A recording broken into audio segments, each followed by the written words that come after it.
অনেক দিন পর মাকে নিয়ে সকালের নাস্তা করছি, পাশাপাশি রান্না বান্না, সংসারের যে ক্লিনিং এর কাজগুলো সবকিছুই একা হাতে গুছিয়ে নেব। আর জুই তো আছেই। আসসালামু আলাইকুম। সবাইকে শুভ সকাল জানাচ্ছি নতুন আরেকটি লাইফস্টাইল ব্লগ ভিডিও দেখার জন্য। সবাই কেমন আছেন? আশা রাখছি যে যেখান থেকে আজকে আমার নতুন আরেকটি লাইফস্টাইল ব্লগ ভিডিও দেখছেন, আল্লাহর অশেষ রহমতে সবাই বেশ ভালো আছেন। আমি বিথি, আলহামদুলিল্লাহ আমিও খুব ভালো আছি পরিবার পরিজন নিয়ে। প্রতিদিনের মতো সকালবেলা রুটি বানিয়ে নিয়েছি আর সুজির হালুয়া রান্না করেছিলাম। তার সাথে চা তো আছে। তো অনেক দিন পর কিন্তু মাকে নিয়ে আমার খাবার টেবিলে বসে সকালের নাস্তাটা করব। তো কি ভাবছেন যে মা বাসায় চলে আসছে? আসলে এই ভিডিওর ফুটেজটুকু ছিল সেই দিনের, যখন জবার আব্বু অসুস্থ হয়ে পড়ে, হাসপাতালে ভর্তি ছিল। তো ওই মুহূর্তে কিন্তু জবা জুইকে নিয়ে মা আমার বাসায় আসে। তো রাতের বেলা যেহেতু মা এসেছিল, এভাবে কোনো ভিডিও করি নাই। তো পরের দিন সকালবেলায় আর কি অল্প একটু মার ফুটেজটা রেখেছি। তো এখানে মা আর কি বাড়িতে আমার নানিদের সাথে কথা বলতেছিল, আর আমি বসে বসে এই যে নাস্তা খাওয়া শুরু করেছি। তো মাকে বললাম যে আগে নাস্তা খাও, পরে গল্প করো। তো এর মধ্যে কিন্তু জবা, আমি, জুই, আমরা সবাই কিন্তু এক এক করে নাস্তা করে নিয়েছি। সকালে নাস্তা করার পর আমি কিন্তু এই বেডরুমের চাদরটা সেই কবে উঠিয়েছি দেখেছেন। এরপর কিন্তু আমি এই গত 2-3 দিনে আর চাদরটা বিছাতে পারিনি। আবার মেয়েরাও যেহেতু বাসাতেই ছিল না, তো এই রুমটাও যেহেতু তেমন একটা ব্যবহার করা হয় নাই, এই কারণে কিন্তু চাদর বিছানোটাও প্রয়োজন মনে করি নাই। রাতের বেলা মা আসার পর এভাবেই ঘুমিয়েছিল, আর পর্দাটা শুধু আমি রাতের বেলা টানিয়ে নিয়েছি। এখন চিন্তা করলাম যে না, চাদরটা বিছিয়ে ফেলি। ঘরের মধ্যে যদি চাদর সাথে সাথে না বিছানো হয়, একটা তোলার পর আরেকটা যদি না বিছানো হয়, তাহলে কিন্তু ভালো লাগে না। আর আমি সচরাচর এভাবে দেখা যায় বিছানা একটু কমই ফাঁকা রাখি। মেয়েরা ছিল না, তো এই কারণে আর কি চাদরটা ওইভাবে বিছানো হয় নাই। এখন যেহেতু মেয়েরা বাসায় চলে আসছে, তাই আর কি রুমের কাজগুলো শুরু করে দিলাম। আসলে দেখতে দেখতে কিন্তু শীতটা প্রায় চলে আসছে, দিন অনেকটা ছোট হয়ে গিয়েছে। তো ভাবলাম যে আস্তে আস্তে রুমের যে ডিপ ক্লিনের কাজগুলো, সেগুলো শীতের আগে ভাগে আমি করে ফেলি। এই কারণে কিন্তু আমি গত কয়েকদিন যাবৎ ক্লিনিংয়ের কাজগুলো একটু বেশিই দেখতে পাচ্ছেন। তো আমি এখন সব কিছু একদম চাদর, কুশনের কভার এগুলো নতুন করে আবার বিছিয়ে নিলাম। আজকে ডাইনিং এরিয়ার টা আমি পুরোপুরি একটু হালকা ঝুল ঝাড়ু দিয়ে আর কি ঝেড়ে নেব। তার পাশাপাশি দেখি আরও টুকটাক কিছু কাজ আছে। আবার ওই রুমের যে বেডরুমের যে পর্দাগুলো, সেগুলো আজকে আমি ক্লিন করে ফেলবো। বাইরে যেহেতু মোটামুটি রোদ উঠেছে, আর এর মধ্যে কিন্তু আমি পর্দাগুলো ভিজিয়ে দিয়েছি। এখন কিন্তু পর্দাগুলো আমি ওয়াশিং মেশিনে দিয়ে দিব। গত কয়েকটা ভিডিও দেখার পর আমার অনেক নতুন নতুন আপুরা দেখলাম যে আমার চ্যানেলে যুক্ত হয়েছেন এবং খুব সুন্দর সুন্দর কমেন্ট করছেন। তো সেই সকল আপুদেরকে জানাচ্ছি মন থেকে অনেক অনেক দোয়া আর ভালোবাসা। আবার সেই সাথে অনেক আপুরা অনেক কিছু নিয়ে প্রশ্ন করেছেন। আসলে একটা ভিডিওতে সব প্রশ্নের উত্তর তো একসাথে দেওয়া যায় না। তো আমি আশা করব যারা আমাকে ভালোবেসে কন্টিনিউ আমার ভিডিওগুলো দেখবেন, তারা ধীরে ধীরে সব প্রশ্নের উত্তর আর কি পেয়ে যাবেন। তো এখানে আমি ওয়াশিং মেশিনে কাপড়গুলো দিয়ে দিলাম, আর ওয়াশিং মেশিনের পানি দিয়ে আমি আর কি হাতটা ধুয়ে নিচ্ছিলাম। এখন লেগে যাব একটু ঝাড়া মোছার কাজে। অনেক আপুরাই বলে থাকেন যে আপনি একাই কি সব পরিষ্কার পরিচ্ছন্ন করেন, আপনার মতো কি আর কেউ করে না? তো আমি সে সকল আপুদের উদ্দেশ্যে বলবো যে যারা দেখবেন বেশি পরিষ্কার থাকতে ভালোবাসে, তারা না ঘরটা ঝাড়ু দেওয়ার আগে একবার হলো ঘরের আনাচে কানাচে ভালো করে চোখ বুলাবে যে রুমের কোথাও কোনো ময়লা আছে কি না। আসলে পরিষ্কার পরিচ্ছন্ন যারা থাকে না, তাদেরকে মনে হয় তাদের একটু সমস্যা বেশি। আসলে তারা ময়লা দেখলে তাদের মাথা নষ্ট হয়ে যায়। তো আমারও হয়েছে আর কি সেই দশা। তো আমি সেই সকল আপুদের কথা নাই বা বলে আসলে সত্যি কথা বলতে আমার কাজ একটু পরিষ্কার পরিচ্ছন্নের কাজে আপনারা বেশি দেখতে পারবেন, যেহেতু আমি একটু পরিষ্কার পরিচ্ছন্ন বেশি থাকতে ভালোবাসি। এই যে কাজগুলো শীতের আগে করে নিচ্ছি, শীতের মধ্যে দেখা যায় দিন আরও ছোট হয়ে যাবে, এরপর কাজগুলো ওইভাবে করতে ইচ্ছে করবে না, অলসতা কাজ করবে বা একটু দেরি করে ঘুম থেকে উঠবো, সময় পাবো না। তো এই যে কাজগুলো যদি করে রাখি দেখা যাবে একটা মাস অন্তত খুব সুন্দর করে কিন্তু চলে যাবে। তো যাই হোক, কিছু কিছু আপুরা কমেন্ট করেছেন, আসলে এত এত কমেন্ট পড়তে গেলে ভিডিও রিলেটেড কথা কিন্তু বলা হয় না। তাসলিমা আক্তার আইডি থেকে আপু কমেন্ট করেছে, আপু আপনাকে কমেন্ট করলে সেই কমেন্টের রিপ্লাই দেন, এই জন্য আপনাকে কমেন্ট করতে ভালো লাগে। তো আপু আপনাকে অসংখ্য ধন্যবাদ জানাচ্ছি যে আপনারা যে আপনাদেরকে আমি যে রিপ্লাইটা সময় মতো দিতে পারি।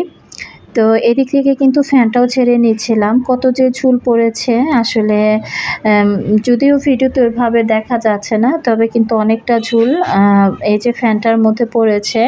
তো আমি এই ঝুল ঝাড়ু দিয়ে হালকা করে আর কি একটু ঝেড়ে নিলাম। বুশরা জান্নাতি আইডি থেকে আপু কমেন্ট করেছে, আসসালামু আলাইকুম। ওয়ালাইকুম আসসালাম। আপনার কাজ করা দেখে আমার মা অনুপ্রাণিত হয় অনেক। আপনি যে যে কাজ করেন আমার মা তাই করে। আমরা 3 ভাই বোন। আপনার সাথে আমাদের মার খুব মিল রয়েছে। আপনার পরিষ্কার কাজগুলো দেখে মা খুব পছন্দ করে। আপনি জিনিসের খুব যত্ন করেন। ব্লগিং করা কখনো অফ করবেন না, আপনি একজন আদর্শ মানুষের কাছে। তো এই কমেন্টটা পাওয়ার পর সত্যি অনেক ভালো লেগেছে। আর সত্যি কথা বলতে যে এই ধরনের কমেন্টগুলো যখন পাই যে আমার কাজগুলো দেখে যারা অন্যান্য আন্টিরা বলেন, আপুরা বলেন বা আমার সমবয়সী যারা আছেন, যারা কাজগুলো দেখে অনুপ্রাণিত হন, তখন কিন্তু সত্যি আমার মধ্যে অন্যরকম একটা ভালো লাগা কাজ করে।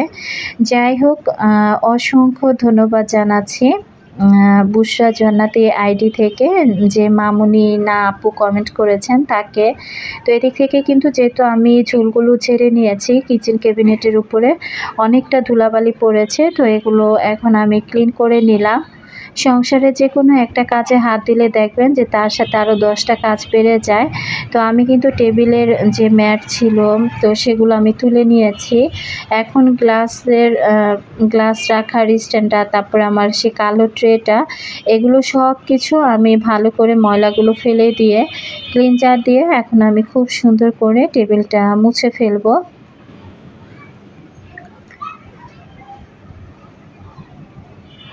আচ্ছা, আরেকজন আপু কমেন্ট করেছে, এক্ট্রা ক্রিয়েশন বেবিস, আসলে নামটা ঠিকঠাক বলতে পারলাম কিনা জানি না।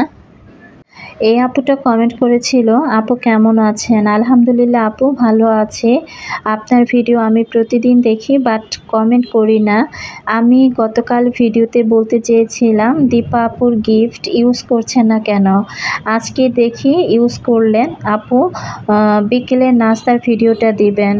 তো আপু আসলে রেগুলার তো বিকেল পর্যন্ত ভিডিও রাখা ওইভাবে সম্ভব হয় না। তো আমি কিন্তু 2-একটা ভিডিওতে আসলে বিকেলের নাস্তা নিয়ে কথা বলেছি। আসলে বিকেলের নাস্তা এক এক দিন এক এক রকমভাবে করে থাকি। তবে যখন যতটুকু পারবো ইনশাল্লাহ আমি শেয়ার করার চেষ্টা করব বিকেলের নাস্তার ভিডিওটা। আর এদিক থেকে আমি ফ্রিজটাও খুব সুন্দর করে ক্লিন করে নিলাম, যেহেতু পুরো রুমটা ঝাড়া হয়েছে, অনেক ধুলাবালি পড়েছে। ফ্রিজের উপরের অংশের মধ্যেও কিন্তু অনেক ঝুল পড়েছিল, ওগুলো অফ ক্যামেরাতে আমি ভালো করে মুছে নিয়েছি।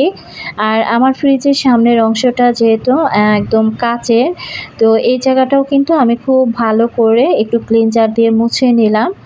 যে কোনো জিনিস দেখবেন মোছার পর ওটা ধরতে কিন্তু অন্যরকম একটা শান্তি কাজ করে, ওইরকম ময়লা থাকে না বা আঠালো আঠালো ভাব থাকে না।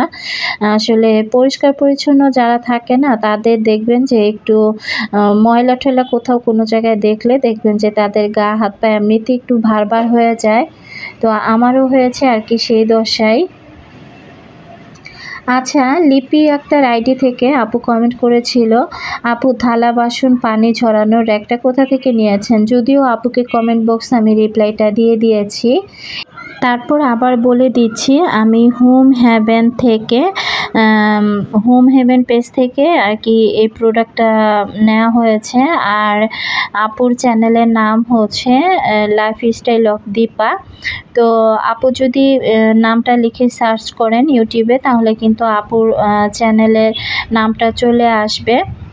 আর ফেসবুকে যদি আপুকে দেখতে চান, তাহলে হোম হেভেন লিখে সার্চ দিলে আপুর পেজের নামটা আর কি চলে আসবে। তো আপু কিন্তু অনেক সুন্দর সুন্দর দেখা যায় এই ধরনের ঝুড়ি, তারপরে সিরামিক্সের জিনিস, অনেক সুন্দর সুন্দর জিনিসই কিন্তু আপু সেল করে থাকেন। তো চাইলে কিন্তু আপুর কাছ থেকে নিতে পারেন। তো যাই হোক, আপুকে অসংখ্য ধন্যবাদ জানাচ্ছি, যেহেতু আমি কিন্তু ভিডিওর মাধ্যমেও আবার কমেন্টের রিপ্লাইটা দিয়ে দিলাম। এদিকে আমার যে 2 দরজার মধ্যে আর্টিফিশিয়াল যে ফুলগুলো আছে, এগুলো আমি ধুয়ে দিয়েছি। পর্দাগুলো ধুয়ে অফ ক্যামেরাতে আমি খুব সুন্দর করে এই তো মেলে দিলাম। তো তাড়াতাড়ি আর কি শুকিয়ে যাবে। অনেকগুলো কাজ করা হয়েছে। আচ্ছা, সাথী আক্তার আইডি থেকে একজন আপু আমাকে কমেন্ট করেছিল আমার একটা আর কি হাড়ির বিষয়ে। তো আমি আসলে এই কমেন্টের উত্তরটা পরবর্তী কোনো একটা ভিডিওতে আমি দিয়ে দিব। তো আশা করছি আপু রাগ করবেন না। আর এদিক থেকে আমার ওই বেডরুমের পাশে যে ফুলগুলো ছিল, সেই ফুলগুলো আমি ধুয়ে দিয়েছি। তো এগুলো আমি এখন পানি ঝরা দিয়ে দিলাম। তো এরপর কিন্তু অফ ক্যামেরাতে মোটামুটি আমি রান্না বান্না করে ফেলেছি। রান্নাগুলো ওইভাবে আর শেয়ার করলাম না। আজকে লতি দিয়ে চিংড়ি মাছ রান্না করেছিলাম, আর এগুলো ছিল শিং মাছের ডিম। আমি যখন বাজার করেছিলাম তখন দেখতে পেয়েছেন যে কতগুলো শিং মাছের থেকে আর অনেকগুলো ডিম হয়েছিল। তো সেই ডিমগুলোই কিন্তু ভেজে নিয়েছি, আর তার সাথে কচুরমুখী ভর্তা করেছি। এই ছিল আজকের দুপুরের রান্না বান্না, আর কি রাত আর দুপুরের 2 টাইমেরই রান্না বান্না। তো দেখতে দেখতে ভিডিও শেষ প্রান্তে চলে আসছি। সবাই একটি লাইক দিয়ে ভিডিও থেকে বের হবেন, আর ভালো লাগলে চ্যানেলটি সাবস্ক্রাইব করবেন। আজকে এ পর্যন্ত। আল্লাহ হাফেজ। আসসালামু আলাইকুম।